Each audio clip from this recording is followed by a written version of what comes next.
I'm hanging out here with Steve. He just had a fresh shed, so he's looking all fine and fabulous.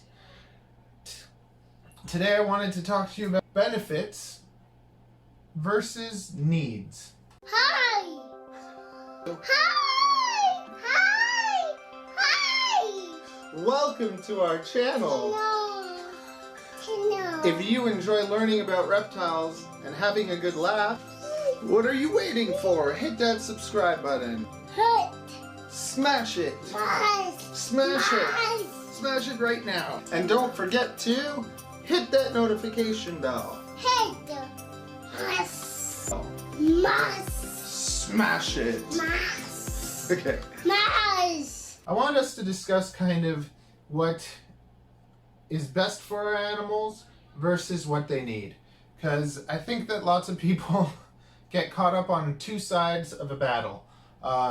You know what? Snake doesn't need anything, and it's happy and it's hot, and all it needs is a small space that it feels safe in.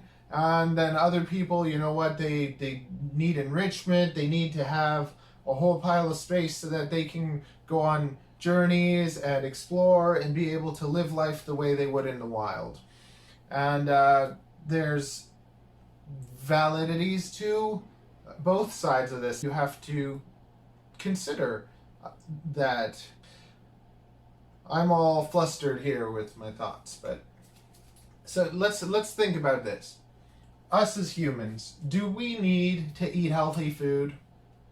We don't. We could live on junk food, and then we see the results of that. We could also eat healthy food.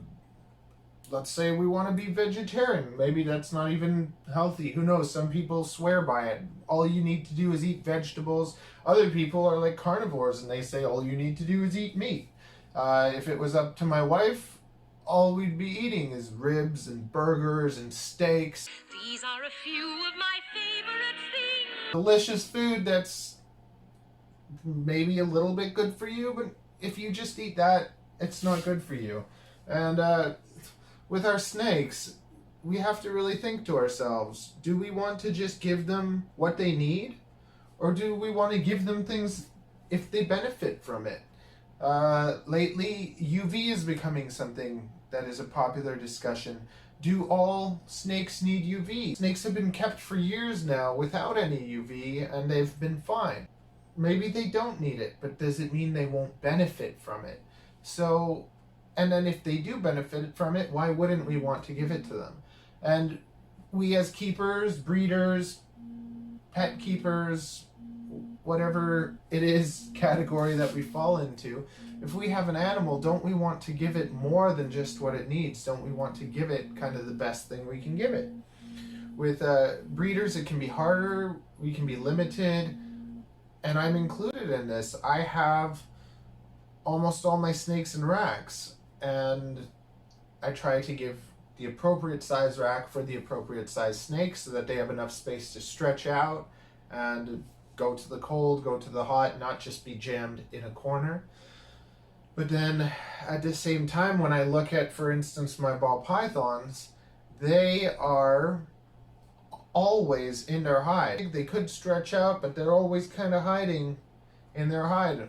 90% of the time, I find, until they become adults, and then when they're adults, sometimes they will come out and be out and whatever. I don't feel bad not giving them a huge space. I made a couple little friends lately over the internet, just seeing discussions, and I talked to a couple people, and there's lots of people that are like for both sides. This one called Jupe or something, I'm gonna put a picture, and what she's doing is she's taking her ball pythons and she's ordering a big rack, like I have a big black rack that I have over here, and it has like giant tubs, and it's for boas, but she's ordering one, and she spent $5,000 to get a giant like freedom breeder over, I think it's a freedom breeder, and she's going to be setting up her ball pythons in a boa home.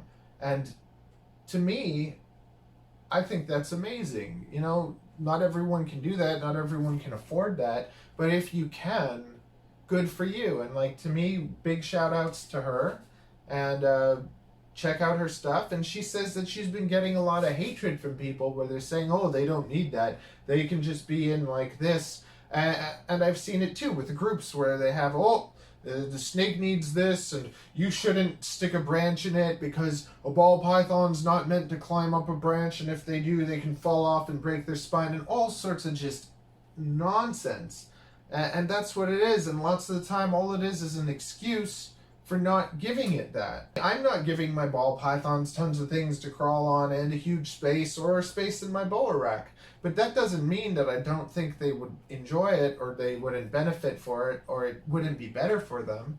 I'm in a little room here and I'm breeding and I have a lot of snakes, and to me they're not in the condition that I want them to be as their final home.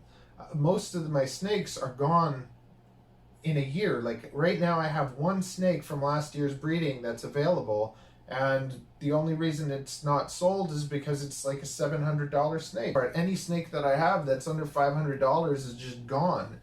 Like I give them what they need, but not everything that they could benefit from. Because my main focus is getting them to eat frozen thawed and handling them and playing with them until they're tame like this. Once I've done that, then I want them to go to somebody that will give them more. And for the most part, I try to sell my animals to people that keep them as pets. If a breeder wants to buy one of my animals, I still sell. You have to make money to sustain yourself. But I'd much rather, and I think most even breeders would rather have their pets go to somebody that's going to give them a huge home. And I'm really trying to tell people, because this is another way that'll help you as a breeder to sell more expensive animals. When they come and they just want to buy the cheapest animal you have, explain to them, think of it like a dog. People don't just go and buy dog and dog and dog. They save up, they get the one they want, they spend $1,000 on it. So being able to say that to people, here's a snake, you're going to have it for 30 to 40 years. Don't just buy one for buying one. Get the one that you love. And if that's just a plain normal, sure. There's no difference between a normal boa and a $20,000 boa. The only difference is the color, the paint job. So you're paying for the paint job. And if you're going to buy this snake and then want a fancier one, just save up your money and buy the fancier one and then give it a nice big home.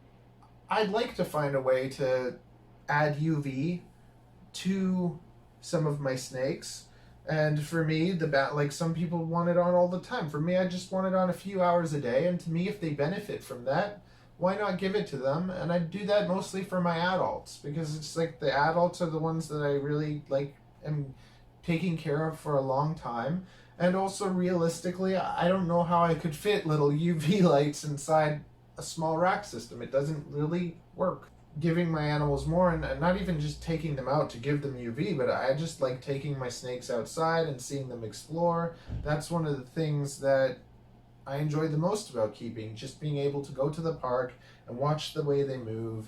And because they're not wild, they don't take off on you. They just go slowly, and people are amazed. There's another guy, I'm going to post his info also, Reptile Rob, I believe.